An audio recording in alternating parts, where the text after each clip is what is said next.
Why Brock Lesnar's WWE cash-in storyline just doesn't work. I'm Ollie Davis, this is Luke Owen, and welcome to the Raw Review edition of the Wrestle Ramble. I nearly said the Raw Review edition of SmackDown. That's how much the wild card is messing with my head. Hey man, when I was naming the file for the podcast version of the show, I did actually call it SmackDown Live. Yeah, it might, the first half certainly was. Press the thumbs up button, leave us a comment, of course, hit subscribe, and get your super chats in, because we are joined by WrestleTalk.com's Randy Andy Datson.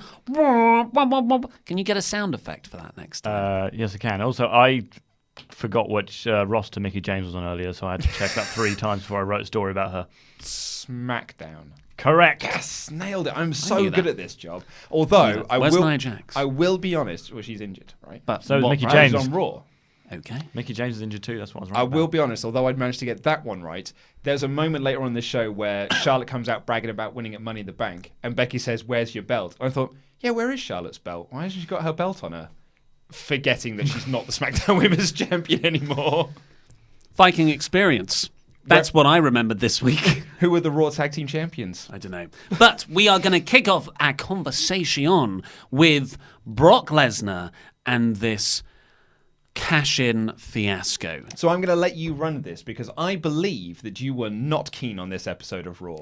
I wasn't. So my usual way of assessing programming is that you can have a bad show, and if it's boring or the segments are goofy, blah, blah, blah, it's just 2 out of 5 stuff.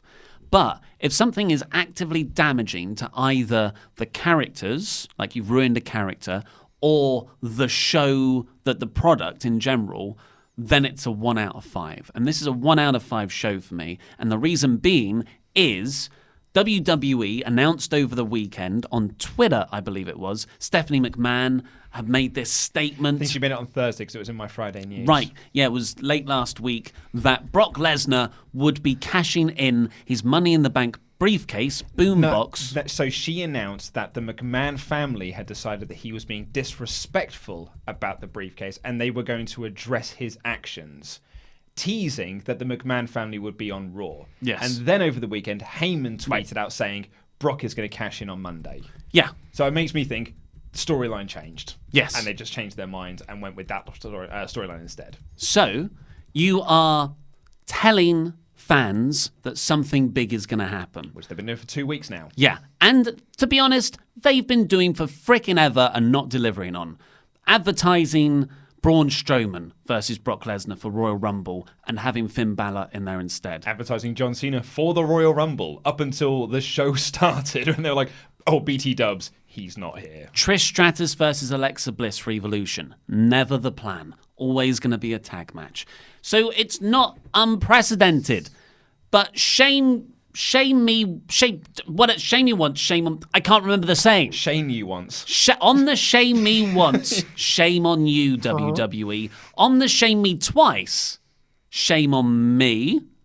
On the shame me 47th time, I'm done with you, right? Yeah. Like, this is our job. That's the reason we watch this. This was one of those shows where I thought, if this wasn't my job to watch this week in, week out, I would, as a fan, go, you know what? I'm done now. I'm done being told something's going to happen, and you just, not only, fair enough, don't deliver on it. Because actually, if you look at this in the grand scheme of things, I would keep a title shot of that caliber to your pay-per-view.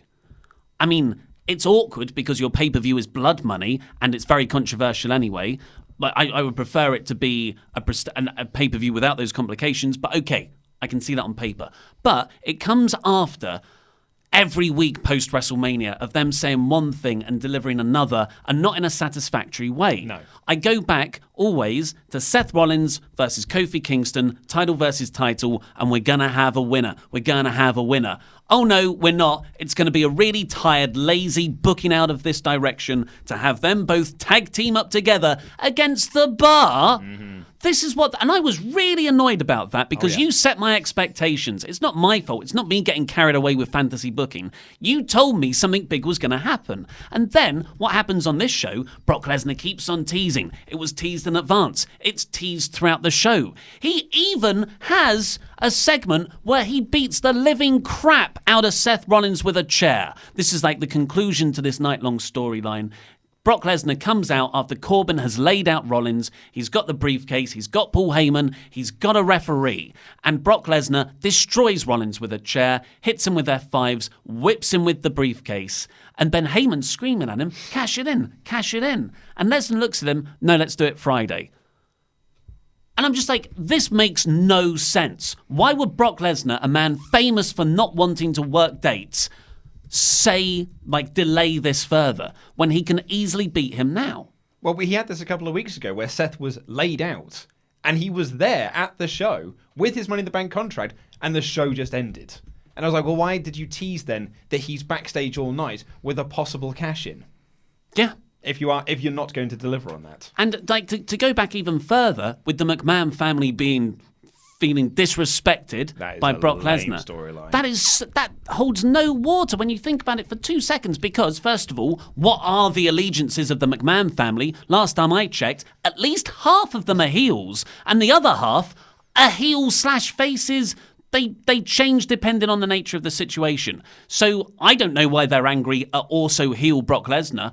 I'm still confused by Sami Zayn getting hung up by his feet at Money in the Bank. That to me, where Triple H weirdly appeared. That to me feels like Triple H was behind that. Yeah. And he's working with Brock Lesnar. But okay, fine, I'll move that aside.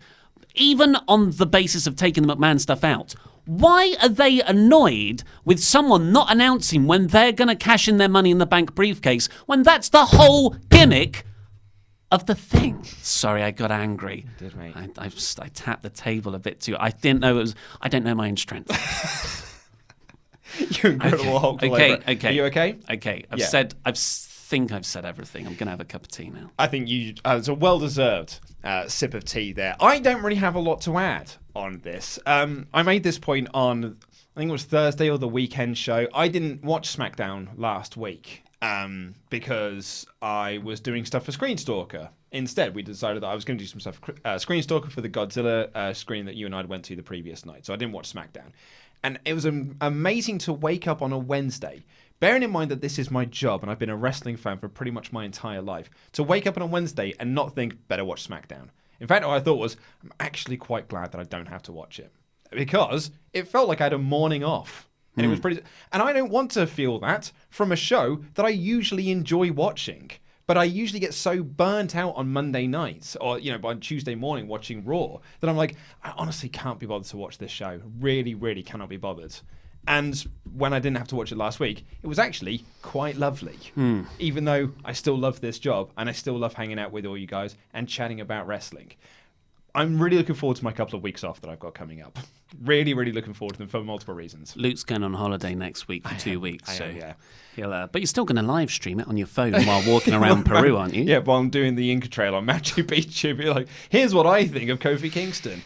But this Brock Lesnar stuff, all the stuff on this show, it really made me laugh, like throughout the show, because it was just like I could feel the panic of Vince McMahon looking at these ratings falling. Last week's show, although we kept saying, it's a memorial show, I don't expect them to do a good rating, Meltzer pointed out that historically, memorial shows don't actually do badly in the ratings for them. It's usually fine. They drop like 20,000 viewers historically. So then to lose 13% of their audience from the previous week, it's the fourth lowest rating in the modern era, is disastrous. So this week, The Undertaker's going to be on there. Triple H is going to be on there. Randy Orton's going to be on here. Brock Lesnar's cashing in. We got this. And they were just throwing everything at the wall to make you stick around and watch this show. But all the while, I'm watching going like, this is giving me no reason to stick around other than names are coming. That Vince McMahon, I think it's become really apparent forever really, he can be a genius. But when his back's against the wall, and it has to be really against the wall for him to properly start doing the very inventive, risk-taking stuff. But where he's at now, He's just relying on the same old carny tactics that he's been brought up on of the wrestling era of old. And it doesn't fly these days, I don't think. So while putting on all those stars to combat falling ratings, which I agree is a good move, you don't want to have falling ratings, it's more damaging. Because when you tell fans over and over again, this is happening, and we've had 3 weeks of Brock Lesnar pretending to cash in. And for some reason, I thought this week was the most realistic week they were going to do it, even though, Super Showdown, really. But they put up such a PR storm that it was going to be on Monday. That I was kind of like, well, at least that's my title sorted for tomorrow. New WWE Universal Champion. It's short term, because while you'll put these big stars and angles on now, it's like hot shot booking with no substance, and that will only ever provide a minor increase in the now. It won't build your audience long term. There's so I got a tweet over the weekend talking about you made the point of like WWE have often done this, teasing something and then not delivering on it. And I would argue that doing the announcing Brock is going to cash in on Monday as your tease for the week and be like, gotta tune in on Monday, Brock's going to cash in his Money in the Bank, and he doesn't cash in. I think that is fine if you give your audience something even bigger for his reason not to do it. Yeah. As opposed to, I'm just going to wait 4 more days instead and do it somewhere else. Because that, for me, that's cheating your audience. That's not giving your audience anything extra for tuning in because you promised them something big. You promised them something big, didn't deliver on it, and then you expect them to tune in again. What's to say he doesn't tune in on Friday and just says, I'll wait till Monday. Yeah. And then, they've set a precedent. That could be a thing. On top of this, you then have Matt Riddle teasing himself, Matt Riddle going into business for Matt Riddle's self, saying, I'll be at Raw on Monday and I'm going to stop you cashing in. All of a sudden, you've got people fantasy booking this, being like, what if Riddle stops him? You set up Riddle versus Lesnar at Super Showdown for Money in the Bank. Riddle wins. Oh. All of a sudden, you've created this brand new star who's got the Money in the Bank contract, and it's like shocking the wrestling world. It's like, oh my God, Matt Riddle's on the main roster. He's this, he's that, he's the other. Instead, they didn't do anything of that. They just said, no, Brock's not cashing in. Watch Super Showdown, though, because he will do it there. Yeah. And you've been telling me that for 3 weeks now, so why should I believe you this time? Yeah, and I don't really care about Brock Lesnar. I don't really care about Seth Rollins. I don't really care about Brock Lesnar versus Seth Rollins. No. Giving Brock the briefcase, like giving it to Braun last year, was the worst thing they could have possibly done. And it was a panic move. Just to recap the whole storyline before we get into the super chats. At the start of the night, the commentators... Well, Michael Cole said, if not when... Yeah. He screwed up that phrase, which was quite funny. And also they cut to the parking lot where Brock was going to arrive. Let's go. There's a guy walking along in the background, and someone's obviously yelling at him, "Get out of the way, we're live!" I'm doing this. Yeah. And he panics and he sort of shuffles off, which was brilliant. It was funny as well because they kept saying Charlie Caruso's back there, waiting for Heyman and Lesnar to arrive. She was never on camera at any point in the 2 times they cut back to it. And then when they arrived, she wasn't there. Scripts change. I was like, where were you, Charlie? Where was she to show up? It's like, Brock Lesnar, you're a big dum-dum. What are you going to do tonight? Heyman and Lesnar eventually showed up backstage in a big old limo during a Miz TV segment with Seth Rollins. And I thought, this is the use of Miz right now? As just, where's his feud? Miz is great. Well, he got beat twice by Shane McMahon, so that feud's over now. And he got cheated on both of those wins. And then, Seth came out later complaining about Lesnar holding Money in the Bank hostage, which, again, is just baffling, considering Seth's own actions at WrestleMania 31. And Baron Corbin answers instead. They have a little scuffle. Lesnar's music plays, and that's where the beatdown angle comes. And they play it up as this big injury angle. And I didn't care, though. Yeah. So Seth stretched it out, and Becky Lynch was there as well and got in the ambulance. All realism. I was like, but I don't think it's real. No, it was also funny as well. They had a classic Kevin Dunn moment of cutting to someone in the crowd who had their mouth, like their hand over their mouth. And they're like, oh, this will be a great shot. Turns out she was laughing. She had her hand over her mouth because she was chuckling to her boyfriend. It wasn't yawning, at least. And then it was just like, oh, great. So now we've had this big serious injury angle. We've cut to a crowd and they're openly laughing at it. Yeah. It's just another fake out for Lesnar's cash in, and really, it's just all a push for the Super Showdown. And hey, that's the go home show. That makes sense, but do it in a way where I don't feel cheated. Yeah. And I said when we did the Money in the Bank live streams, my reaction was I laughed at Lesnar winning because I was like, they've done this for one show. Yeah. All of this is to push one show that's coming up in a couple of weeks. Bigger than WrestleMania. It's if not better than WrestleMania. Well, let's get over to your super chats with Randy Andy Datson. Well, first of all, a lot of people were very impressed with your promo, Ollie. Your shooting on WWE just earlier. Oh, really? Where I took out the desk. I put WWE through a table. And I noticed that you have cups of tea over there, but you do not have anything to have with the tea. Oh, hello. Hello. Hello. I made some cookies last night. Oh. Mate, look at this. Show them to the... Look at that for a cookie. Andy was going to be a professional. You were going to go to baking school, weren't Very, you? very nearly did, yeah. Yeah. Andy wow. is so much of a pro baker. He hates Bake Off. What? Because they're not good enough. Because they're not good. They're not on his level, and he thinks it's too commercial. Should we have a... He's like, Did I say that? You have said that before. Oh, right. So Damn. You were very dismissive of it on the last season. I think Paul Hollywood does this to test biscuits. There's no bounce, Trying to man. break the table. Yeah. I'm going to take a big... While you're doing that, I'm going to take... Okay. I didn't want to eat on camera. Well, but our first super chat comes from Judas Black, who says, "Did you hear when Carmella called R-Truth baby?" Oh, baby. Sorry, I don't want to... This is really nice, Andy. We've screwed over the... I bet this is... We're doing... Was it ASMR for people? That's the noise everyone loves. Move that far away from my mouth because that's going to be a disgusting sound. Name your sex tape. So yes, did you...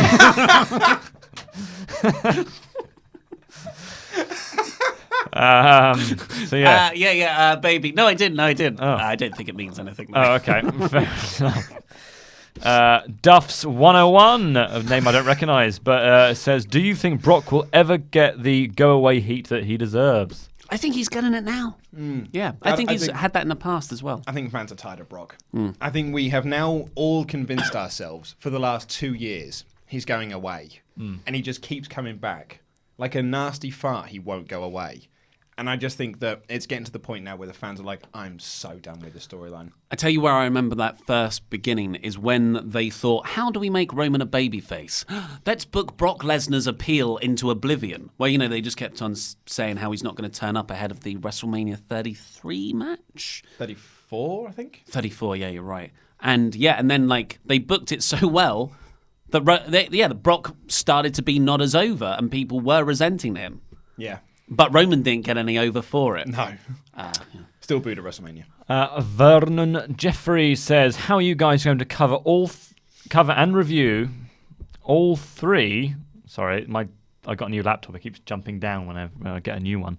How are you guys going to cover and review all three shows on the 31st of August? New Japan, NXT TakeOver, and All Out. Multi-screens. Yes, I mean, so we're going to be going, I imagine, to Royal Quest. It's literally 3 minutes walk from our office. Yeah. There's our office, a canal, and then the Copper Box, which is where it's held. And so I'll be honest, of the two options that we have in the UK on that date, Royal Quest is far more appealing to me than going to NXT UK. Yeah. So I think we'll be going to Royal Quest and then coming back here to live stream All Out.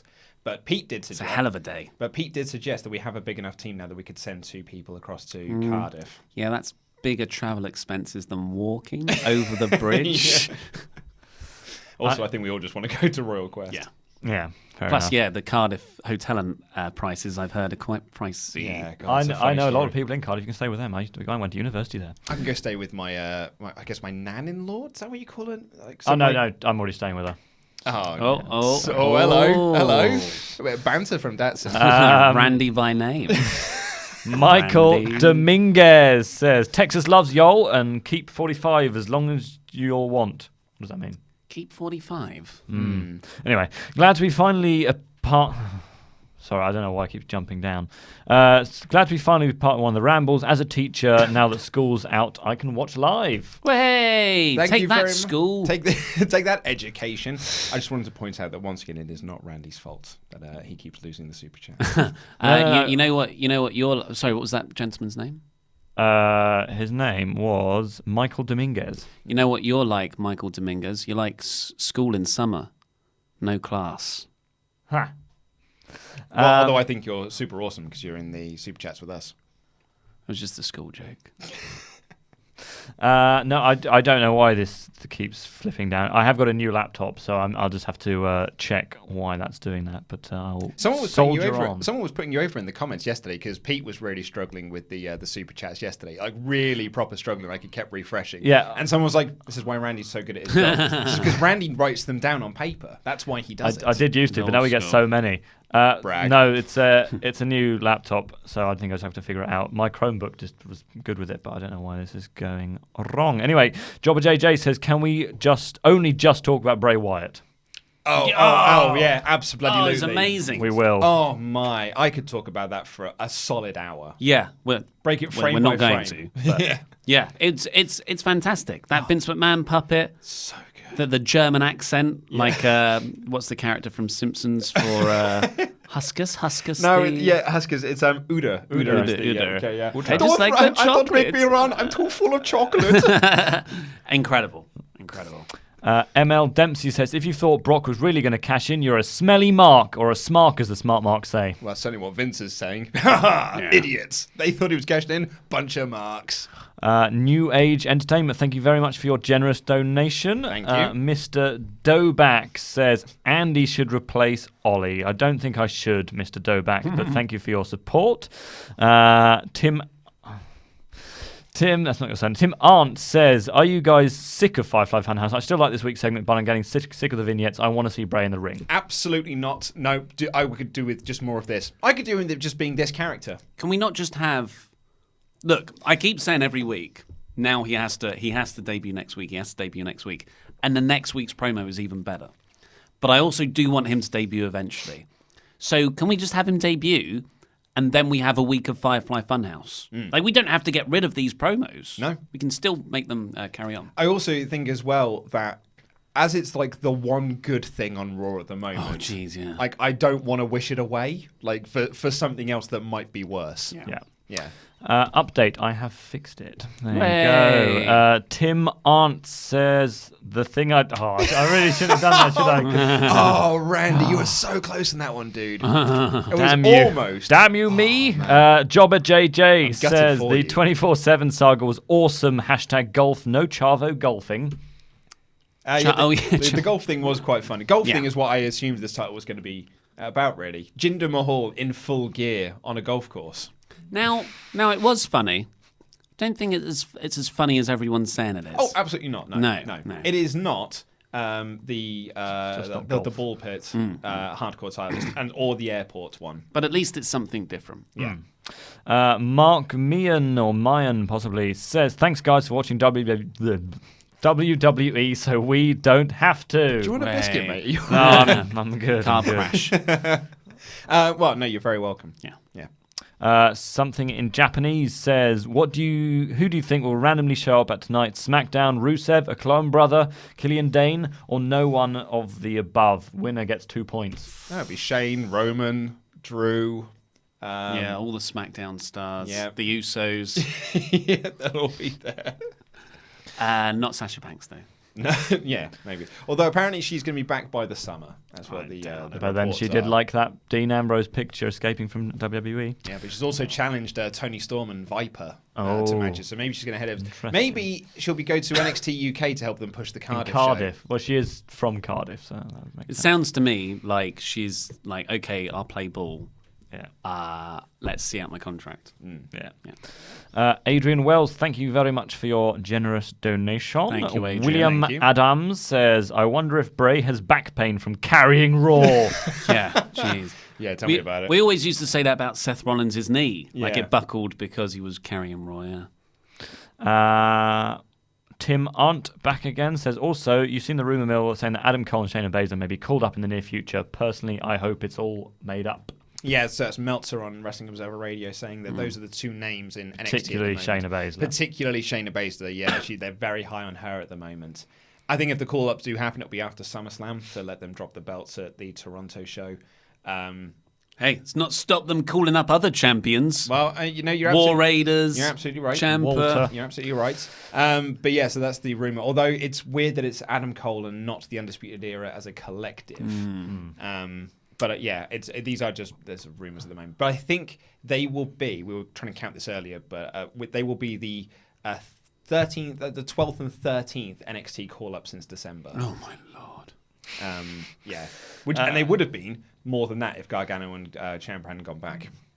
Ryan B. Bad says, I just want to see Luke and Ollie do the Muscle Man dance. What is the Muscle Man dance? It's like, I need to rewatch it again. yeah. But I'll learn it. Yeah, maybe that should be the punishment video come Definitely. SummerSlam. I just want to Which will make be it me. anyway.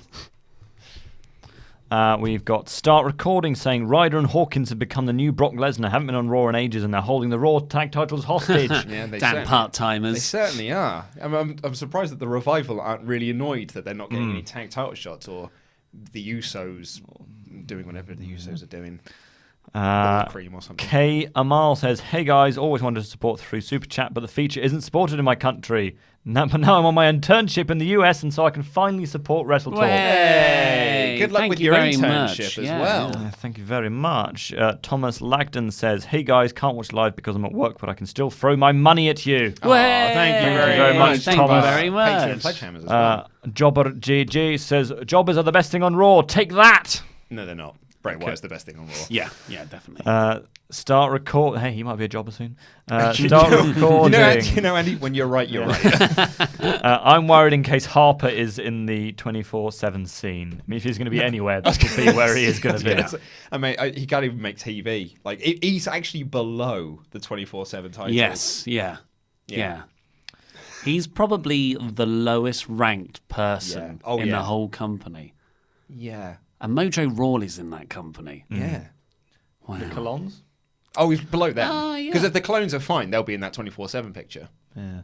Yeah. John Inuatso says, great to see Oil back. Support Wrestle Talk. I guess it's because you missed one show yesterday. And you missed the weekend and the NXT. Oh, of we were talking course, about this yeah. in the podcast. Yeah, you've haven't seen you really since last Wednesday. It's been nice to be back. I was on a stag over the weekend. You were. Stag. I'm stagging you. Stagging you. Ben Greenwood, who I always point out is the man who submitted his double or nothing predictions after the show. But So it's a bold strategy. Yeah. Let's see if it plays off. How did he do? I didn't count. I just disqualified him. 4 out of 5. Poor Ollie tried to Better quite a than I few. did at NXT. A few people tried after NXT, and one of them got 2 out of 5. they're just being Ben honest. Greenwood says, "Poor Ollie trying to make sense of WWE. I felt that." Yeah. Yeah. Should we do a couple more? Let's do 5 more. 5 more. Okay, just a second. I'm going to eat a bit of this cookie. It's Okay. delicious. Yeah, I'm going to show another bit as well. If you can put the camera to you for a second, Datsun. I will. Look at us eat cookies. Let me just get down to where we are. Start Recording says, does the Revival have the best team finisher in WWE at the moment? It's really good. That is a good show, actually. Yeah, although I really like the Viking Experience as a finisher. That's good. Um, Uso's stereo splash is Yeah. visually impressive. When they get it right, yeah. I like the Undisputed Era's high-low, and that's a lot of fun. Some really good ones in NXT, actually. Yeah. But the chat machine is awesome. Don't chew into the microphone, man. I can't not eat food when it's near me. Oh, I've seen you on live streams. It's sweet things. I can't not eat sweet things. It's an addiction, man. Don't shame me. Tomo It's great is for podcast in to listeners say, Ollie, I know how to make Raw enjoyable again. None other than the myth, the legend, Bailey Sting. Isn't it? It's funny as well. You're talking about like the man who everyone would have thought would make Raw better is The Miz, because that was always the theory is that whichever show he is on is better. What about the Miz Sting? He's not really on it though. Is he not? No, Stiz. Wasn't it last week? he's barely on it. Yeah. I don't know. He's probably Was not feuding with Shane. he's probably off anymore, announcing other pregnancies. Yeah, why can't we get Sting versus Undertaker in Super Showdown? Well, I don't know. I was about to say because he's retired, but so is Goldberg, I guess. But yeah. Tell that to Undertaker. I'll Yeah. retire you again. Did you see though? WWE posted saying, "Hey, what do you want Undertaker to announce on Monday when he turns up on Raw?" And 98% of the comments were, "Retire, please, just retire." Bless him. Aman Saeed says Charlotte versus Lacey was an instant 5-star classic. It was, the in-ring work was definitely smooth. Yeah, I think my note was, this is not the smoothest match I've ever seen. No. I then did get distracted by my bookshelf, and I was thought about rearranging my books. Have you listened to Wrestling Observer Radio? I've not, no. Basically, Brian Alvarez says there were 2 women's matches on this show, and they were absolute utter garbage, both of them. Yeah, the Peyton Royce match wasn't much better, actually. Yeah. He called Evan Charlotte the Yeah. worst match he's ever seen. or like of the last 5 years. He was or like, yeah, it looked That's like, ridiculous. it looked like someone had tried to tell them to do like a shoot fight, but neither of them have ever been told how to do a shoot fight, so they just kind of grappled each other a bit. And he was like, but to be honest, Peyton Royce versus Nikki Cross was about of what I would expected Yeah. from them. Well, we'll get onto it. We'll get onto it. It was bad, but it's not as bad as that the Impact match. Well, that was over 5 years ago. Is that really over 5 years ago? Must With be. My Vagina Hurts. That match. Yeah. The infamous My Vagina Hurts match. And should we do the last one then? From Ewan McDonald, as King of Discord. I know. As Luke is wearing a Rev Pro shirt, when is the next time you guys are going to a Rev Pro show so I can finally try and meet all of you? Cool. Oh, I don't know actually. Yeah, I'm not sure either. Yeah, we'll have a look. We'll have a look when the next one's. I think one's coming up soon. They usually have a summer sizzler, don't they? Yeah.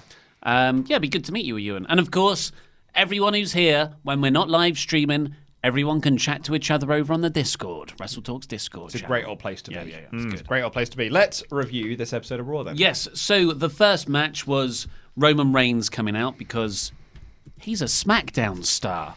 Wild card. I genuinely thought to myself, when they did the Superstar Shake-Up, I would never have to hear Michael Cole say the big dog ever again. What a fool I was. Because we're getting it.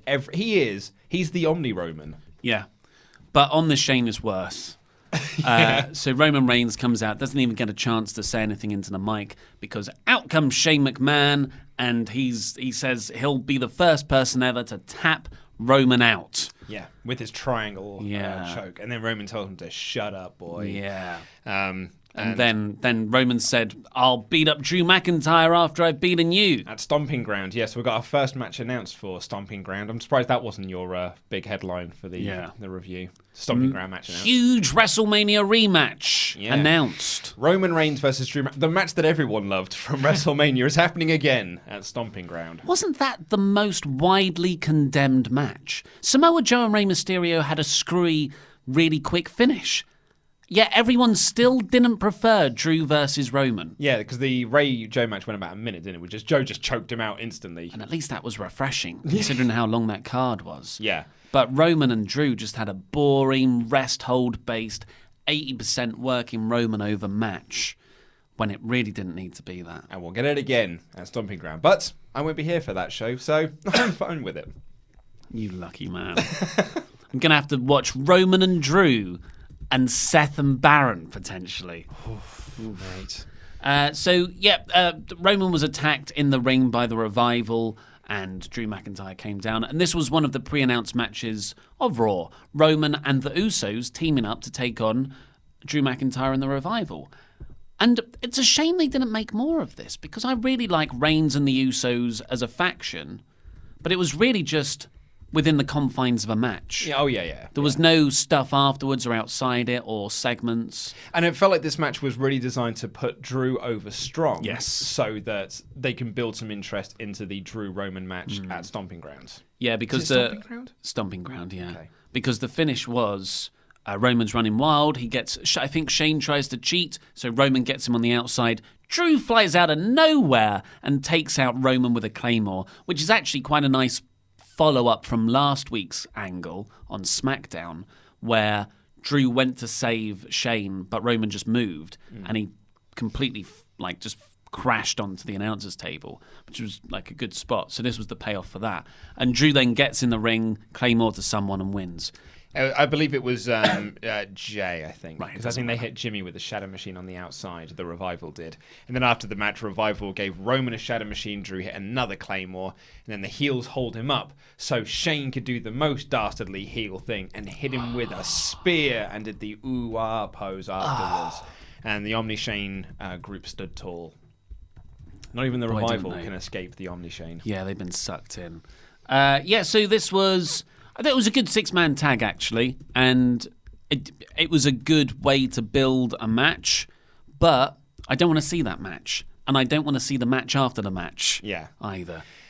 This is where they announced a lot of stuff for the show that was coming up, including The Undertaker, Triple H, Randy Orton, Brock Lesnar, Miz TV with Seth, and Firefly Funhouse. They were like front-loading this with like, stick around. Do not change the channel. Stick around and watch this show. Which I'm fine with. It was just, but it really felt like, oh my God, please don't change the channel. Yeah. We are begging you, please do not change the channel. We're going to give you stuff you like. Look, there's all these things here. And look, who's that in the crowd? It's Matthew McConaughey and Lance Armstrong. Yeah, Lance Armstrong, who they said, quote, one of the greatest cyclists of all time. I think in pro wrestling, they obviously don't strike people's records when you're, I am him not for- a sports guy, right? I don't know the sports. sports. But I know that Lance Armstrong is not one of the greatest cyclists of all time because he cheated all of his victories because he was jacked up to the Hey, nines. 6-7 years ago, if you'd said it, it'd been fine. Yeah, He was in exactly. dodgeball as well. When he was in dodgeball, it was fine because we didn't know then. We didn't know that he was cheating. But then to have him in this crowd and be like, my God, one of the greatest cyclists of all time is watching our show.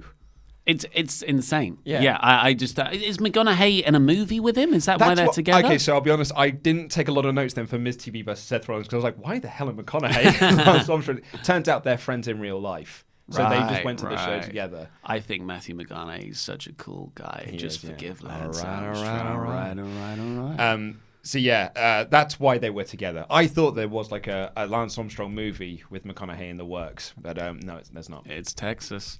This really tripped me up because while you were Googling why they were together, I was like, what is the joke here? What is the best joke where I can say Matthew McConaughey was there with the performance-enhancing blah blah blah blah blah blah blah blah blah accused drug test? But enough about Brock Lesnar. And I just couldn't make it work. And What that did you go really, I just dropped it. I didn't talk about it at all. No Scorched way. earth policy, yeah. Oh mate, Yeah. people are going to go after you in the comments for that. Look, in my notes, make drug cheat joke about Lance, performance enhancing Lesnar? Question mark? Anyway, then we got the Miz TV segment with Rollins. Lars Sullivan then beat up Lucha House Party. Yeah, they came down for a tag team match, but Lars came down before the other tag team. Maybe that was going to be Hawkins and Ryder. Maybe Lars stopped them getting TV time. As soon as Lucha House Party came out, I just thought Lars is coming out to beat them up. Oh yeah, Which is really, really bad that Raw is so formulaic and copy and paste that I know that's going to happen. Because you could even make an argument, Lucha House Party are coming out, they're going to have a match against the team to build them up for the match against Lars. But I instinctively knew that's not what they're doing. They're going to be lazier than that. yeah. So this is a Raw act feuding with a SmackDown act. Technically, I think you could almost say they're a 205 Live act feuding with a SmackDown act on Raw. Roman and Drew are on opposite brands. Oh, yeah. So we're not getting... And that's not going to stop. Roman's going to be on Raw. Drew's going to be on SmackDown. Yep. The brand split doesn't exist. SmackDown is a Raw replay. But I will say this, because they did shake this up ever so slightly to build some interest, because he's having a 3-on-1 handicap match at Super Showdown, right? Yes. So he beat them all up, but then they all made a comeback. They all hit drop kicks singularly, and then hit a drop kick together to send him out of the ring, and he left, being like, "Ooh, I'm gonna get you at Super Showdown." So they did shake up the formula a little bit because he didn't win this time. Yeah. Then we got Nikki Cross backstage being Nikki Sane. She is, this horrible... You know what? I realised why this is such an egregious storyline. Alexa Bliss and Nikki Cross are friends here. And Alexa, for that dynamic to work, Alexa Bliss has to be a good person. And she's not being a good person with a secretly evil side. She's just playing it like she's a good person. And Nikki Cross, her character is that she's a little bit nutbags, but for purposes backstage, she's just a normal lady trying to make it in the wrestling biz. It feels like she is a lady trying to make it in the wrestling biz who then goes out to play a character when Yeah. they wrestle. Yeah, so obviously that's all bad, but fundamentally, the problem is simpler than that. The old age idea behind telling stories is that characters come first, and then those characters' interactions and desires and motivations interact with each other to create stories. But what you're doing here is you've started off with a story, and you've gone, and we'll use you for it, and we'll use you for it. So you're letting the story dictate the characters, Yeah. which means they're not consistent, they feel two-dimensional, and the drive is in the wrong way. Yeah, so This is not good writing. well, no, but that could be said for the majority of WWE. Yeah, but it's. I mean, I think it's unfortunately a part, like a sort of subconscious misogyny. It's a women's division thing. Doesn't really matter. We've got our template of who's friends with who in the women's division, where all the storylines are based off of, and they've just crammed 2 square pegs in round holes. I think they were. I guess has the feud with the Kabuki Warriors been dropped? The Iconics. Yeah. They're on the Iconics, aren't they? Well, no, I know, but like, did they do anything for it on SmackDown last week? So now it feels like the Iconics are feuding No, with they Bliss and Cross. Yeah, they didn't do anything. So last week. Paige and the Kabuki Warriors feud has dropped then with the Iconics. They didn't get the match. Well, you know, they're going to Saudi Arabia. You can't really build the women's division at the moment because they're not going to pay off there. Stephanie McMahon put up a tweet the other day. I think it was actually yesterday that was basically saying like it was pictures of. It might have been pictures of her when she was pregnant, but it was all like very artistically shot done. It was all about like women are the most important people on the planet and women are sort of the future. And someone just retweeted saying that. Tell that to the Saudis. Very good. But yeah, anyway, so the Iconics were backstage making fun of Nikki Cross, I guess. They're the longest reigning women's tag team champions. It's done really well for the belts, made them feel big time. They haven't defended them, I don't think, since winning them. And they haven't won apart from over that jobber team. Yes. This This is exactly what Sasha Banks was worried Yeah. about. This is the reported reason she freaked out over losing the belts. Is like, well, they're going to give them to a comedy team and it's going to devalue the belts. And that's exactly what's happened. Alexa said that she'll be in Nikki's corner later on because they're buddies. And then she was like, do you want to go and get a coffee? What is Alexa's fascination with coffee? So it's her new T-shirt. Right. So her T-shirt is a Starbucks thing, and it's her the little skeleton glove hand that she's got holding a coffee cup. And I guess that's based off when she was topless. Yeah. At one time, Yeah. and the guy was trying to bring in coffee, and when she's done Moments of Bliss, people are trying to bring coffee to her. It's Dean Ambrose, and Yeah. now can be turned into a prop. Coffee is now her prop. It's so rubbish. Anyway, yeah. The characters don't make sense, and this is awful. It's one of them. It's the worst. There's a lot of bad stuff on Raw, but this storyline is actually the worst in terms of fundamentals. I think you might be right. Yeah, absolutely. But let's not stop there, because then we got Becky Lynch coming out. Ooh, I became complacent as a champion, maybe. I don't think she did. But luckily, I lost my championship belt, and that shocked me out of my complacency. I'm going to beat up Lacey Evans when I see her. Lacey Evans comes out, talks to her from about 3 feet away. Yeah, and they just have a chat. Yeah.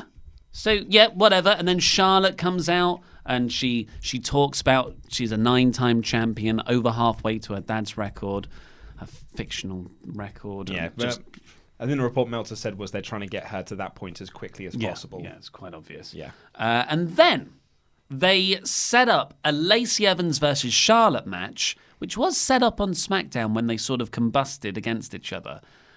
In the stupidest way possible, Lacey just went for Charlotte.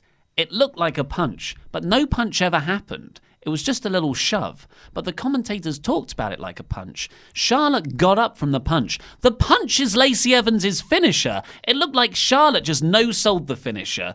We've said it before. Lacey Evans should not be punching people outside of the finish to the match. Yeah.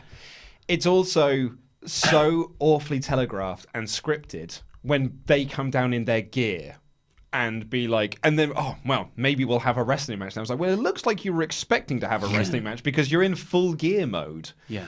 I really, really hate that. And they have this match. It's such an awkward setup for it. Even the start of it just feels massively awkward. And then they have this match. I have no idea what was going on here. Absolutely not a Scooby-Doo and a Blue's Clue what was going on. Nothing connected. And so in the ring, it did not work. And it was not, I wouldn't say there were any massive botches, but it was just so clunky. Yeah. And they had no chemistry together. And it's heel versus heel. That's the hardest dynamic to get to connect to a crowd. Because at least with babyface, everyone's invested in one of them. Heels versus heels can work. But these aren't the two people to do it with. Lacey Evans' gimmick feels more gimmicky by the day to me when she sticks around in this main event picture. Mm-hmm. She should really go down and sort of work her way back up to build some credibility. And then, thankfully, Becky just sort of ended it after 5 minutes. But even that was weird. But yeah, so Becky dragged Charlotte Flair out the ring and caused the DQ. And they said on commentary it was that, like, Becky had enough. She had to attack. And I was like, had enough of what? Yeah. Like, a bad match? That she felt like she had to win. And then Corey says, well, what a stupid move that was by Becky. Because Lacey won. She's going to get more money for the win. But Charlotte won because Lacey got DQ'd. So Charlotte wins. So Charlotte's the one that's going to get more money for winning, right? And when did that become a thing? I don't know. He just randomly said it. It was like, oh, well, Lacey's going to get more money now because she wins. Wins and losses matter. Maybe that's Vince's rebuttal to AEW. It was bad, but it did provide me with my favourite joke. Because I was feeling down after the Lance Armstrong thing. Oh, because you couldn't get it, yeah. But I said, I can't wait for Friday's Super Showdown women's title match. Oh, no, wait, they don't have that stuff in that country. The last thing we'll see is a women's right in Saudi Arabia. Because that's the name of a finisher. Yeah, good, mate. Well done. I was proud of him. Yeah, well done. The manhandle slam looked better. Yes, it this did. week. Yeah, it absolutely did. Yeah. So Still hopefully think it's it was a terrible name. Then we got Rey Mysterio's US title address. God, this was not a good show. I actually quite liked the last hour. I thought the last hour of segments was very watchable. Yeah. But the And it'll be first the lowest hours were rated one. rubbish, yeah. So Ray came out to relinquish the US title, which was advertised for last week, but got delayed for reasons. He noted that Dominic's training, and he wants to set a good example and do the right thing. Which you would think would set up Ray saying, "You're right. I didn't fairly beat you at Money in the Bank, Samoa Joe. Your shoulders were up." Considering that, they were showing lots of replays of this, with Michael Cole pointing out Joe's shoulder was way up. And so Ray says, I'm going to relinquish this title because I'm injured. And hands the belt to Joe. Yeah. And then Joe beats him up, locks him in the clutch and chokes him out. It came across like such a dick move when Ray, because Joe comes down awesomely. Like Rey Mysterio says, championship, and then Joe comes down and says, sorry, I heard champion and thought that was my cue. I just thought it was such a killer opening line. And then, Joe reiterates all that stuff, and then Mysterio says, because of a shoulder injury, here it is. What? But you've just talked about being noble and the blue-eyed baby face, and really didn't play well. No. And Meltzer and Alvarez pointed out, if it was because the babyface believes he unfairly won, he should give it back to the champion. If he's injured, that is not his decision to just hand the belt over to anyone. That's when a tournament starts up. Yeah. So it's just, what are the rules? Well, I mean, that would have made for some sort of weekly television angle that we could have done with some perhaps good wrestling. Whoa. A tournament? You're talking about having to figure out a tournament? Nah. No. Booking week to week, pal. Godsmack are doing the theme tune for Super Showdown. They also did the theme tune. It's the same theme tune for Greatest Royal Rumble. It's called Godsmack. That's the band. It's called Godsmack. It's blasphemous. Interesting for Saudi Arabia. That's what I thought as well. So they did the theme tune for Greatest Royal Rumble as well, which makes me think they probably had a deal with the record label to use that song for the Saudi shows. And then Cesaro cuts a promo. He's facing Ricochet tonight again. Ricochet cut a promo saying that this rivalry could last a decade. Yeah. Or they were former tag team before then. Yep. It's a shame because they've got great in-ring chemistry together, and the matches have been very, very good. I don't want to see. But they've given you no reason to care about what. Like, it doesn't matter who wins and who loses. in these matches. Like Ricochet winning again tonight does nothing for him. He's not moving up the card. Cesaro isn't moving down the card. They're just in this sort of holding pattern while nothing happens. Yeah. But it's okay because the next segment is certainly going to save the ratings. Tell me about it. So, on a show where you have a literal dead man to close the episode, that wasn't the most sports entertainment thing. What was Braun Strowman versus Bobby Lashley in an arm wrestling match. This is the most Vince McMahon segment we've had in quite some time. This is a total Vince thing. Yeah. Vince probably loved this because it's two beefy blokes being beefy with big beefy arms, showing how beefy and manly and beefy they are by arm wrestling. Oh, that's a true man. True man arm wrestles. Yeah. Like that Stallone movie, Over the Top. It was, so the crowd did get into it. Lashley did a few shenanigans at the start, pretending his elbow slipped, slapped Strowman. Then when they got into it, the crowd were like, oh, but it never looked real. Like they were going back and forth and back and forth. And Maybe it's just me. This segment is the sort of thing that doesn't turn me on to wrestling because I don't care. Yeah. If you are like, I don't particularly care how sort of like big and strong you are and how much you can do an arm wrestle. It's like a pose down. Yeah, a pose down, which is like, again, the most sort of like Vince Triple H thing to do. Dance off. Well, at least a dance off has some entertainment value Yeah, in there yeah. because you'll have one person who can do a dance and one person who can't, and you can lead to some comedy. Or like, the Bar being in a rap battle with the Usos. Yeah. There can be some comedy there. This is just two lads holding some arms and going, "Ugh," and it's like, this isn't entertaining. At least it's not to me. Maybe I'm alone in that, though. No, I don't think you are. It was rubbish. But Lashley did impressively beat up Strowman at the end through the powder, the gripping chalk in his eyes, and hit a running power slam on Strowman. It is a match at Super Showdown that Vince will love, but no one else will. Then we got some 24. Maybe the Crown Prince will. Then we got some 24/7 shenanigans backstage. Carmella was looking for truth, but then behind her, EC3 and Drake Maverick were walking along. Don't get excited. They're not teaming. Oh, Poor EC3 looks like he wants to be anywhere else. I guess that's his gimmick now, is that he's just committed to, I'm carrying a red solo cup wherever I go, and I hate this place. I guess that's his gimmick now. We also got a recap of Jinder winning out on a golf course. Yeah. The 24/7 title, that is. Then we got Peyton Royce versus Nikki Cross, which was set up earlier in that Alexa Bliss segment. Crickets this match got. Yeah, well, why would you care? It's that the Iconics have been beaten week in, week out, and Nikki Cross doesn't have a consistent character. And when your character keeps changing, the audience can't get into you. Yeah. But it wasn't a good match at all. And the finish was Alexa waiting at ringside. Someone brings her a coffee because that's her gimmick. That's her gimmick. She drinks coffee. Royce kicked the coffee out of her hands and then Kay pushed her over into it. No, Billy Kay kicked the coffee out. Oh, no, you're right. Royce did am kick the right. coffee, so you're absolutely right. And Alexa sat in the spilled coffee with her white jeans. And the commentators are playing it up like, oh no, there's a stain. And Nikki Cross got the win off the distraction of all of this. And Bliss flipped out and beat up the Iconics because there was a stain on her white pants. Cool. Yeah. Nikki then tried to cheer her up and said, it's okay, we won. Yeah, so you've got the women's division usually booked around who's friends with who. And to me, that stinks and smacks of a sort of subconscious misogyny on behalf of the predominantly male writing team. And fair enough if you don't agree with me. But now, the next dimension to this storyline is stained clothing.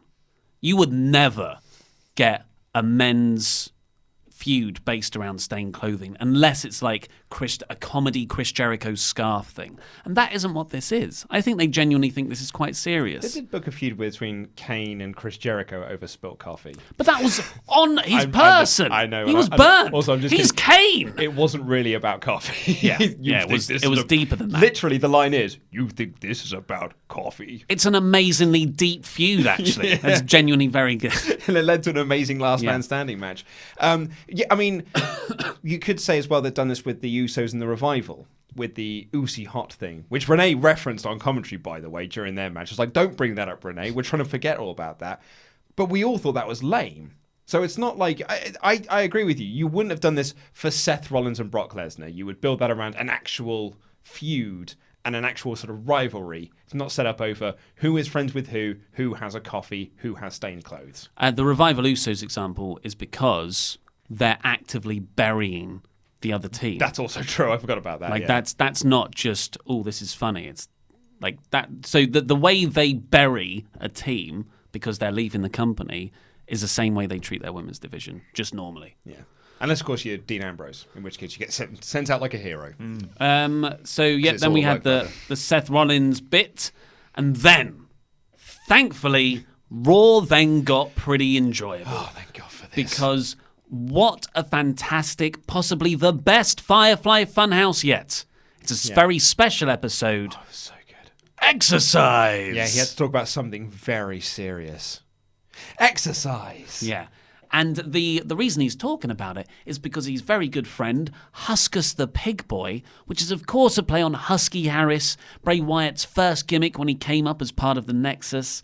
And when he was on NXT, yeah. He Yeah. was part of season 2 of NXT. And, you know, the criticism of him at the time was that he was a bit overweight. Yeah, so I very distinctly remember at this time, Austin in particular on his podcast was putting over Husky Harris as be like, he's a future star Yeah. in this bit. Like, he should be a future WWE champion. He's so good. And he's got a very interesting look about Yes, him. yeah. That's what Austin, and a lot of other wrestlers were saying, like, he's so interesting. Like, he's got a really different body shape to everyone else. And Dave Meltzer, Brian Alvarez, all of these wrestling experts and fans were like, he's so cool. But Vince hated his body type, and that's why he never pushed. And the story was, Vince wouldn't push because he didn't like his body type, and he needed to go and get in shape. And that's what this whole segment was about. It was literally talking about this character's history and his transformation into the Bray Wyatt we have now, coupled with an actual Vince McMahon doll as the devil appearing to say, you're fired if you don't get in shape. It is really blurring the lines between what has actually happened in WWE with the character of Bray Wyatt. It's fascinating as of a mindset for a character. It's really, really interesting. There is nothing I would change about this. Nope. And like, this is the best version of what they're trying to do. And even if you don't agree or are not into it, you cannot deny that their vision is being 100% completed by this. I think it's incredibly deep, it's incredibly complex, it's rounding the Bray Wyatt character and has completely rejuvenated him. Think last year, if anyone thought this is where we'd be at with Bray Wyatt in 12 months' time, I would have said it's not happening. He has to leave the company to be refreshed. Yeah. But he's done it. And I've got to think it's because he's recorded all of these in advance. They've had pretty much full creative control over it, and Vince can't tinker with it because it's already recorded. I would imagine, though, I think Vince would have loved him being Yeah. portrayed as the devil, because he himself has often said, I am Satan incarnate, when playing the Mr. McMahon character. So he probably would he'd get such a kick out of the fact that he's being portrayed as an actual devil within this. Do you know what my favourite moment of this all was? Like, I loved everything about this, because once they did this, Bray Wyatt then does this exercise routine that is the muscle man dance, or dance if you're an American viewer, or a Northerner. And there's this big muscle man thing, and he has this line where it's like, you know, shake your butt, do the muscle man dance, this and that. But then he has this line where he's like, shake you behind, like shake your behind, and then stops, looks dead into the camera, goes, and erase your mind. And it was just like a completely different tone to everything else in the video, but almost like a subliminal message thing of like, in They Live, you put on the sunglasses and you see the billboards for what they really are. It was so awesome. And then there's just a shot of Abby the Witch just staring blankly into the camera. And she says blankly, she's a doll. So I've rewatched it multiple times. That's actually a gag, because Abby's watching, Bray's dancing, it cuts back to her and she shakes her head. Yeah. So that's actually, but it's, I can't say enough good things about it. So great. And that just visually, the way they captured that crappy music video workout routine with the green screen and the multiple brays, like that is that was Tim and Eric level. Did you ever used to watch Tim and Eric? I did not. No. Yeah, so they do late night crappy teleshopping rip-offs better than anyone I've ever seen. That's what I want for our music video punishments. Well, I was going to say they- this one they reminded did me it, of. yeah. It was your Nia Jax video punishment. What it reminded me of, But- like the multiple ollies. Which visually I got from Tim and Eric. Okay, yeah, so cool. this was insanely good. Insanely good. Yeah, this was absolutely awesome. Yeah. Yeah. Then we got, while I can see if someone had a problem with it, I really enjoyed this Triple H Randy Orton segment. Yeah, no, I did as well. I think if you are invested in these characters and the Evolution storyline and the terrible feuds that they had following out of that, I think this was a very good segment. Yeah, so It is building to a match that I certainly don't care about, though. Oh, it's going to go long. Absolutely, it's going to go long. 40 minutes, I reckon. Yeah, so Triple H comes out. He's Speaking of WrestleMania. He's immediately interrupted by Orton. Orton says, "I'm not Batista. You can't just beat me." Triple H is like, "Loads of people have tried to beat me. You're not going to be the first one," or something. And I thought Triple H has actually beaten quite a lot, though, Yeah, in terms of matches recently. Yeah, and it was very much a case of being like, you're one of the best ever, and a lot of people have tried to put me down, a lot of greats have tried to put me down, but I'm still here. And I think that's kind of the point that he was making. And then as he's about to leave, Randy's like, if you go get your balls from Stephanie's purse. That line has been used so many times, but yeah. it still gets a reaction. It's such a weird line to say, because it's basically go like, you're married. Oh, Yeah, like, yeah. why? So are you, Randy? Like, you're also married. I guess Stephanie is kind of Triple H's boss. Is she though? I don't Because that's know. I never don't been know the these relationship days. that's on screen. No. And then Triple H says that I've got big balls. It's such a burden having balls. You got big balls, balls as big as mine, but you haven't got any balls because you're also married. Oh. What was quite funny though is that when Randy said that, he immediately started laughing, like, "Oh, I said a funny thing," and Triple H was also smiling, and it just seemed like two guys jaw-jacking in a fun, friendly way, and that kind of got me into the feud as I just want to see these two mates have a fight to see who's best, but I can totally see how they pretty much just said, "This is all fake." So we're just going to have a match. Yeah.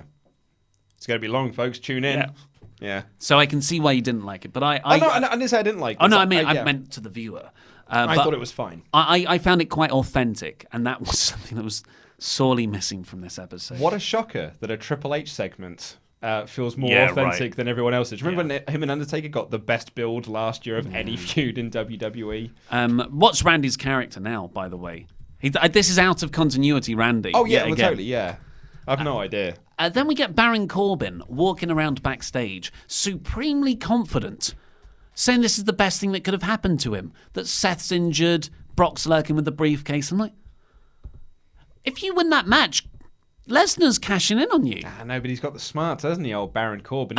He retired Kurt Angle. He can get out of any situation. Bobby he's Lashley and currently Drew McIntyre will save him. in. Absolutely. I multiple times during the show forgot that they were having a match for the Universal Championship, because that's not the feud that's being built. The feud is being built towards Seth and Lesnar. So Corbin Ms. is- Cena.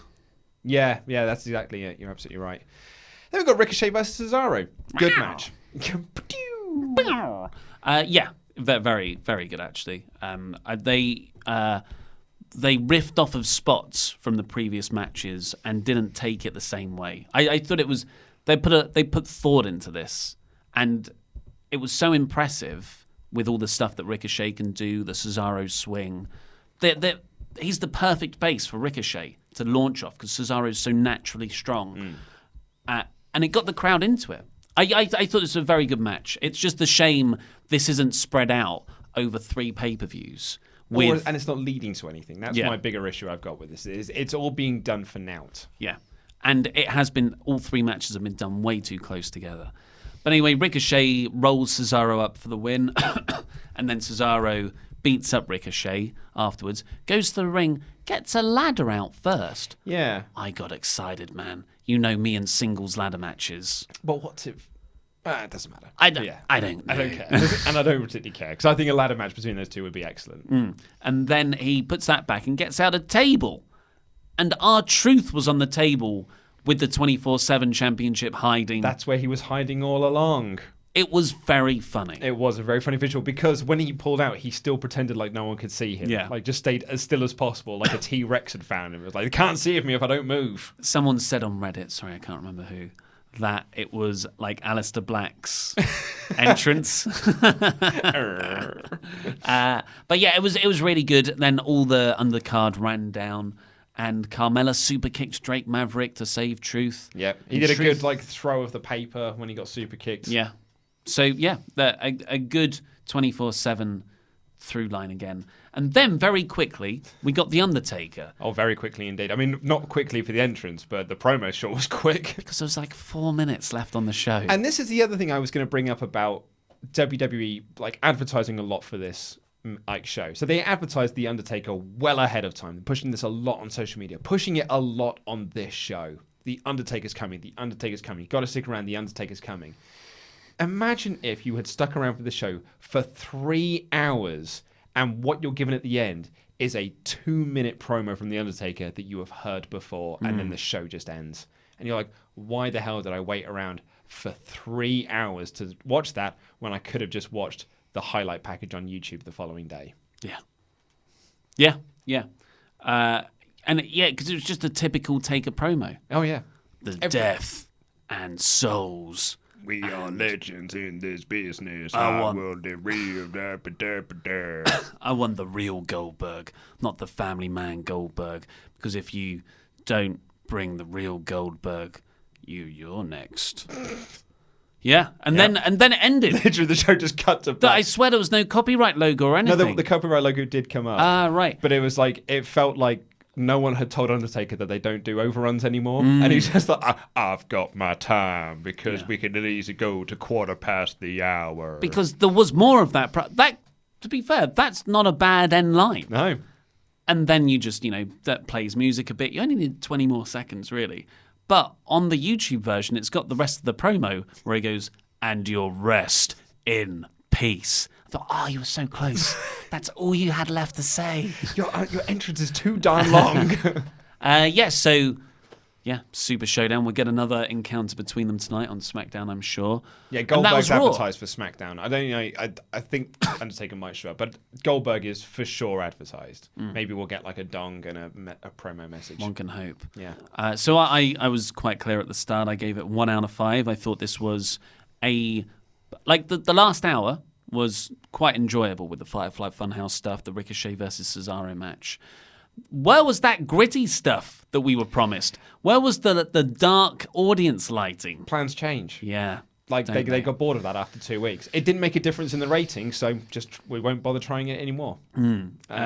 Screw trying to get things over time. No, if it doesn't work first week, then it doesn't work at all. Yeah. I wasn't a fan of the show either, but at this point, I'm too apathetic to the show to give it a 1 out of 5. I think to give it a 1 out of 5, I'd have to care, and at this point, I just don't. And so yeah, So you're NA. I'm going to give it a 2 out of 5 because I enjoyed Firefly Funhouse. Give me a low 2 out of 5. I'll give you a Cheers, low man. 2 out of 5. All right, just well, because you asked. let's get over to your super chats.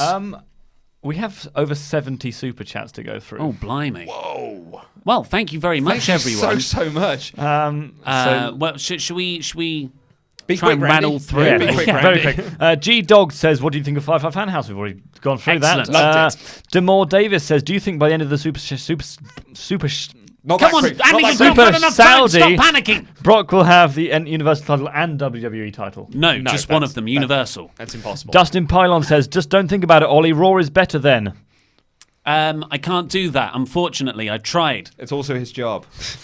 Matthew Bishop says, "Brock is main roster cancer." Oh, let's not use that word. No, that's not. Jeb Sonner says, "Andy the Sportsman, can Anthony Joshua recover from losing to Ruiz on Saturday?" Thoughts? Yeah, I think he just underestimated him, and that was it, really. Yeah, I do a think- rematch. Yeah, I think Joshua will win it back. Touchdown. Keith Fry says, "Rebecca Brock on Friday, cashing in on Friday." And That's up for the good. weekend. That's great. Partying. Adam Pearson says, my best Hey. friend says, WWE feels like Groundhog Day. 10,800 seconds wasted. I'm going to disagree with you there because Groundhog Day is great and Raw is not. I'm going to disagree with you there. Groundhog Day is great, and Raw is not. Nice. Get See it. what you did there. Sean ZZ says, Mercedes to AEW in a year or so? Question mark. Mercedes The brand. No, Martinez. could be, or Yeah. or the brand Yeah. could be. Everyone's going to AEW. Yeah. Make that clear. Paul Pierce says, where was AJ Styles? I missed his hair. Injured. Yes. He's still Yeah, it back was announced injury. last week. Ryan Be Bad. Can't read that. Something about Chopper Pete being better. Patrick Eddy says, off topic, how come the WWE champion shows up in Raw, but the Universal champion never shows up on SmackDown? Make SmackDown seem unimportant. Well, that's because it is. It's the B show. No one cares about SmackDown because the ratings are poor. That's Vince's mindset, not ours. That's absolutely right. And that has been conditioned into fans because for 10 years they just pretended that SmackDown was a nothing show.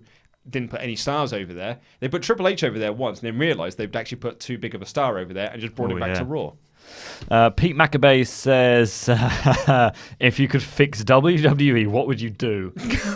Big question. Big question. I'd give wrestlers more creative license. I would actually let them get involved in the writing process and have Vince be more open-minded. I've said it before and I'll say it again. The tag rope. Just have wrestlers put their hands on the top turnbuckle. And that's the one thing That'll that's missing, fix it. Yeah. Chris Blass says, do you agree that Taker should stop wrestling? Yes. Yeah. Yeah. I would have said that years ago. Adam Pearson back in to say, any plans for another Wrestle Ramble live? I'd imagine so. Yeah, we haven't had any chats with the Prince Charles yet, but we had a list of films that we wanted to do, and they have got access to the majority of the films we want to do. Sadly, I wanted to do the Marine, or at least the Marine 6, but I don't think that's one we can get because WB Films won't let us show it. I imagine. Bryant Hoyt says, first, if the main event of WrestleMania was an women's championship main event, how can the Super Showdown be better and or equal if women aren't allowed? Because women are dumb. Yeah. in WWE's mindset, it's a gimmick. It was a gimmick. Matthew Robinson says, Luke, love your shirts for Wrestle Ramble. Which one is your favourite? Which my favourite shirt? Yeah. My Child's Play 2 one. Love my Child's Play 2 t-shirt. No love for the stripes. Or Got loads of stripy t-shirts. Matthew Robinson says, Luke, love your... He just said that, didn't he? Ronald Coleman says, I got a bad feeling Brock is going to unify the belts on Friday. I don't get where that's coming from. I don't know how he can. Yeah. Because he's not in a championship match. No. Kofi's facing Dolph. He'll just cash it in both and say, oh, That's not how it works. I know, but he's But then Brock. again, Brock wasn't in the Money in the Bank Yeah, ladder match exactly. and won it. So Yeah, if he hasn't read the contract, maybe he'll just do that. maybe anyway. there's always been this clause in the contract, but no one's ever read it because it's like the iTunes agreement. No one actually ever reads all of the steps. You Click, click yes, whatever. agree. Yeah. You think they're shutting down iTunes? Really? Yeah, they're going to just turn it into like. Look, we haven't got enough Sorry, time. We've got you're like right. 80 super chats. Bryant Hoyt says, what are the Vegas odds on how long Taker Goldberg will go? I'm going for 5 minutes. I Oh, think I go think longer that's than that. Too long. No, I was thinking 4. Well, I don't know. I had in mind a very quick Yeah. smoke and mirrors filled spots. Supreme says, wouldn't it be better if Becky would have had a segment with Brock if they wanted to make it more realistic? Do you know what? That would have been badass. And I think that would have actually really helped Becky as well because, I mean, we got hammered in comments and like on Twitter for saying that Becky really cooled off in the lead up to WrestleMania, but like she is not as hot as she was back in November. They have done an incredible job at making her not feel special anymore. Yeah, that's a great idea. Yeah, have her square off to Brock. They're doing amazing. Elizabeth Mazora says, thank you for sacrificing yourselves and watching Raw and SmackDown for us. Also, Randy deserves merch just because he can bake those bomb-looking cookies. Love you guys from South Korea. And were they good. are bomb cookies as well. They're damn good. Beat 'em, mine. You're welcome. David Myers says nothing, but thank you very much for your Thanks, David. lovely Thanks. donation. Mr. Doback says, you're such a Mark Randy. All right, thank you. It's true. It's damn Ben Greenwood, he's the guy who did his predictions after AEW. Only good parts of Raw, Bray and Cesaro and Ricochet. Yeah, Yeah, I think that's yeah, going to I be agree true with for Raw moving forward. Stoner Phoenix says reunion with EC3 and Drake Maverick was short-lived. Yeah, it definitely means they're going to work together and become an on-air partnership in the future. That's we've got to hope. Ollie says ML Dempsey 25. Shout out to Naya. Sure, get better soon, my love. That's weird. David Myers says, I think Keep 45 is a reference to Trump visiting the UK. Now my question, when will talent request to stay on at NXT instead of getting called up? I'm not sure they got that option, to be honest. Unless you're like a Tyler Breeze and you threatened to leave, and they were like, "What do you want?" It's like, I just want to go back to NXT. Yeah. I want to be away from your stupid nonsense. Let me go back to NXT. Yeah. And he had a good match. Danger One says, I got Andy merch, but nowhere to ship it. I've told him to email me if you really want to. That's very kind of you, Mr. Danger One. Javier Reyes says, 405 says, where is Sami Zayn? That's a good point. Yeah, he wasn't on this he was show. on TV last week, though. He was in the electric chair. Where's the electric chair? That's more the question, really, isn't it? Where's the electric chair gone? Went so well. Rocky Balboa says, hello, Wrestle Talk guys. Hello. Hello. Hi, Rocky. Jay-Z, with a characteristically very generous donation, says, hey, gents, watching you as I'm waiting for my med procedure. It'd be a great way to go out. Remember when Raw would show matches in between commercials? Oh, those were the days. Well, get well very soon, Yeah, Jay-Z. Get well. yeah. Now we just get wrestling like in commercial breaks, Yeah. and we don't get to see it at home. There was the 6-man tag. It was 13 minutes and 8 minutes of commercials. Yeah. And the hot tag was in the commercial break. commercial break. Yeah. I'm sure Buddy Murphy also debuted. Yeah, probably Yeah, someone. came out. Mojo Rawley cut a promo. Did he really? Yeah, in a break. I was just going through YouTube. I was like, when did that happen? ML Dempsey, who's been very, very generous Thank the whole you, chat, ML. says, I want to see a best in the world Hangman Adam Page announcement by Luke. We should edit that together, actually. The one I'm doing the world. Addy Burnham says, Seth doesn't do anything for me as a champion. I think that's WWE's fault, not his. Yeah.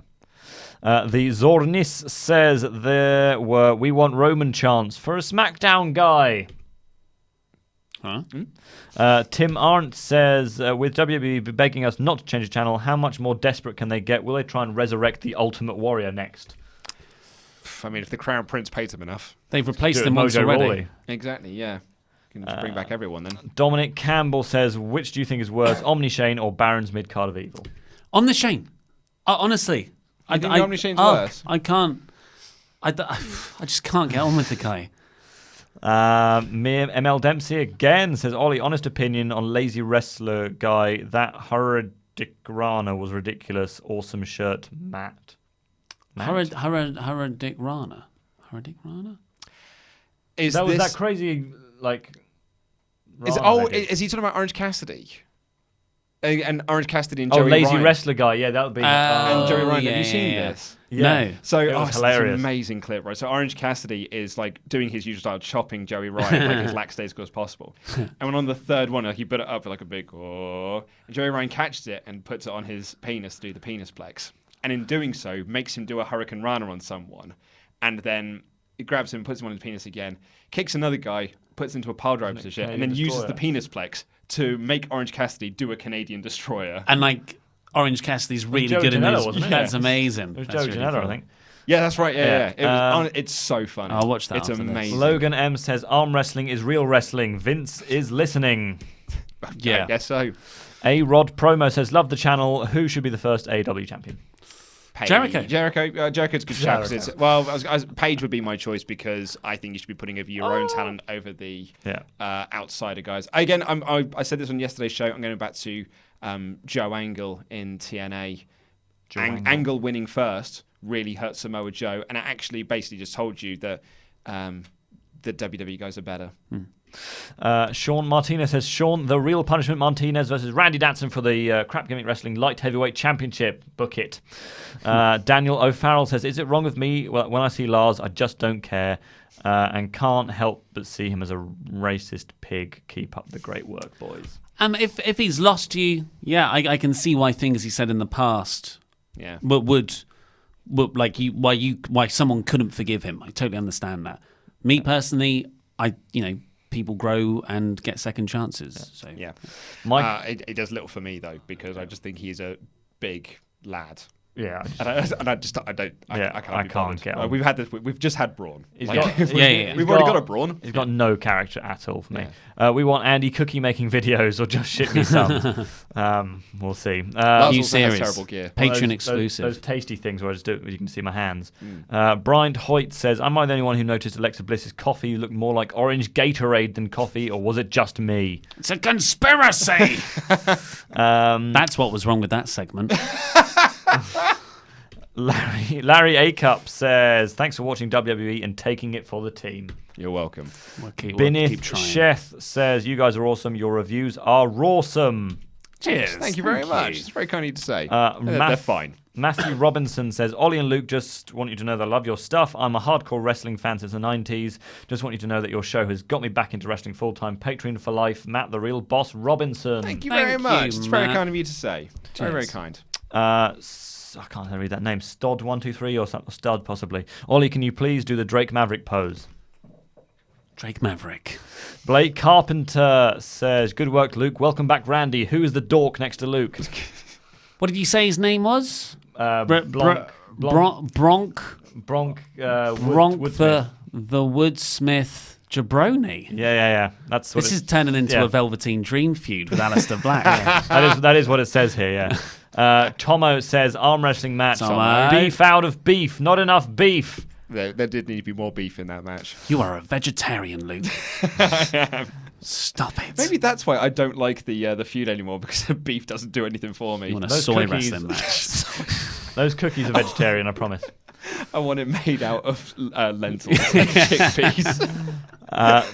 Dakota Oliver says, happy to have you back, Ollie. Missed you from Ohio. I missed you too. I actually, yes, it's nice doing been this fun, again. actually, But it's yeah. weird. I only had like two days off the episodes. channel. 3 episodes off the Ramble, though. Andrew Holmes says, any chance Fandango goes down to NXT to feud with Breeze when he returns? Oh, I don't want to see them feud. I want to see them tag team. You want to like make people want to see them team again. So having but I don't want. I'm really enjoying Tyler Breeze back in Prince Pretty mode, so I don't want him to go back to being the fashion police. No. Darth Ridiculous and Jeff Senzibor, thank you very much for your generous Thank donations. you very much. ML Dempsey back in. Thank you so much today, Wow. ML Dempsey. Okay, all guys in the USO studio, I hear it's fire meme moment. Stand up and truffle shuffle for the green screen. Do you have a green screen? I know you do. Exercise. Wow. Is this kind of like the script directions for Bray's music video? Could very well be, yeah. I can't really truffle shuffle. I haven't got enough truffle. No. All right. I'm full of Humble chickpeas. brag. Naturally lean. Let's have a look. Matt Dennis says, do you guys think we'll ever get a Balor versus Styles feud? And do you think, guys, the WWE will mess it up? Support Wrestle Talk. Balor versus Styles? Yeah. Well, they're on different brands. Oh, doesn't matter, does it? I think we'll get. I had to stop myself there, sorry. Yeah, I don't think we will ever get that feud. No, because WWE didn't create the Bullet Club. Therefore, it's not actually an over thing. I think we'll have the occasional match, but it'll never be a storyline feud. No. Black Status 61. Ollie, why are you so goddamn handsome? It's very true. Oh. It's a good question. Thank you. Yeah. I don't know. We all ask it. Kevin says, Pete called me a cheater yesterday, but I really did get every prediction right for TakeOver before the show started. Some people spoiled the results, congratulating me while I was watching the show. I hate Pete. Go Randy. We don't hate Pete here. Who's that? That is Kevin. Kevin, what was the controversy? Well, Pete said that I think Pete suggested that he didn't get all his predictions right. But there's no reason why I didn't. Keep It wasn't. throwing It shade wasn't. in the comments. I mean, unless you're Luke Owen, it wasn't that hard to predict the show.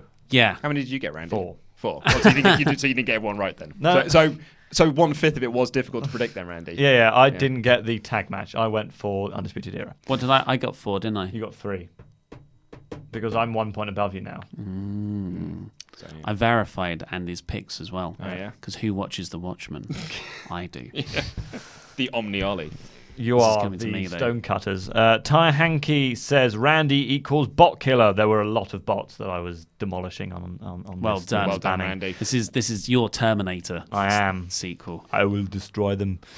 Kevin says, also, Ollie, what did you think of TakeOver? Oh, so I've only watched Cole versus Gargano. What a match. Good God. Great match. Great match. Yeah. Great match. Yeah, really good. Maybe if I had to give it one criticism, maybe you didn't need the first 10 minutes. But I guess you kind of did to build into everything. I was really into it from the 10th minute all the way through to the 35th, I think it went. Yeah. Yeah. Good match. Great match. Oh, just that super kick off of Gargano's dive. Yeah. And Gargano, technically, just to drag himself back because his feet hit the rope, I'm sure that was to stop him going all the way. Just watching them as wrestlers, Yeah. it just blows my mind. I saw your comment as well that why do people keep hitting reverse runners when all it does is power up their opponents? Yeah. I've never seen it not. Yeah. I never tweet, and that broke me. I really thought this would be a match which I could show my girlfriend, like, look, this is why I really like it. And she just went, okay.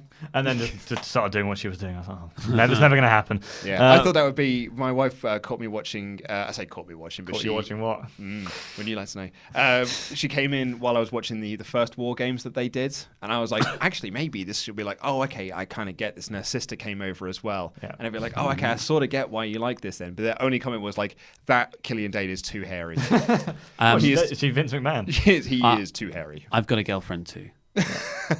Yeah, well, he's got a wife. I just said that, and yeah, Yeah, she's lovely as well. They're all lovely. She's all right. Mega Mr. 46 says, I officially boycott Super Showdown.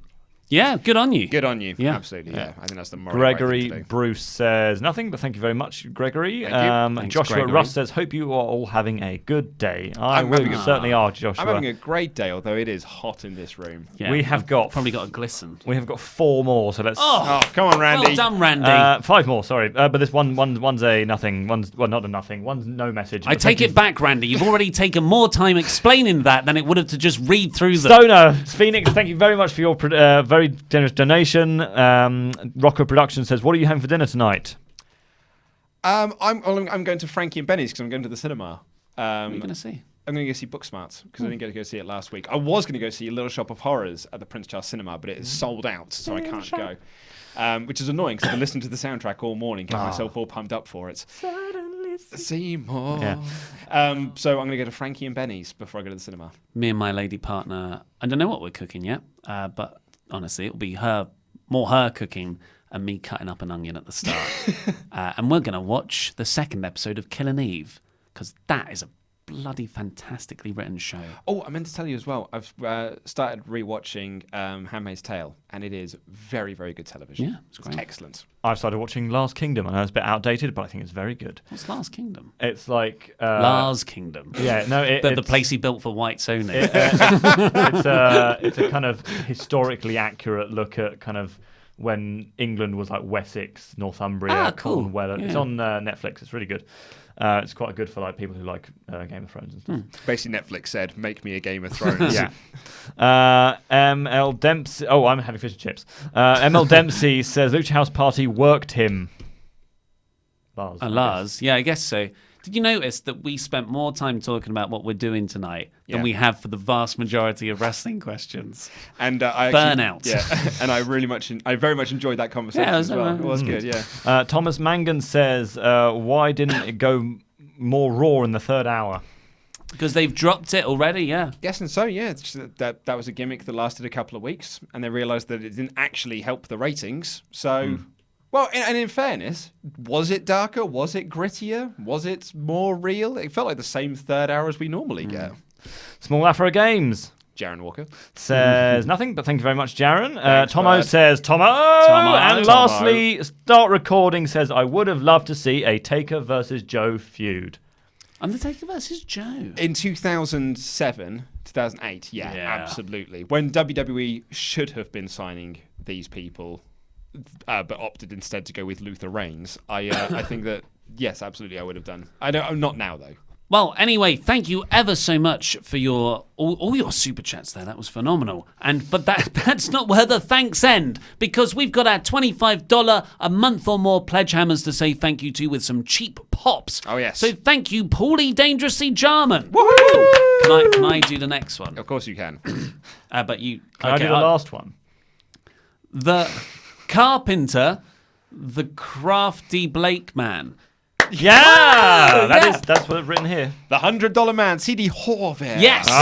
Yes. El siguiente top model de Gran Bretaña. It's Phil Stopford. Yes, Phil. Cheers, Good work, Phil. The Kessel Run DX Solo. Nice. Oh, you get the good one, Luke.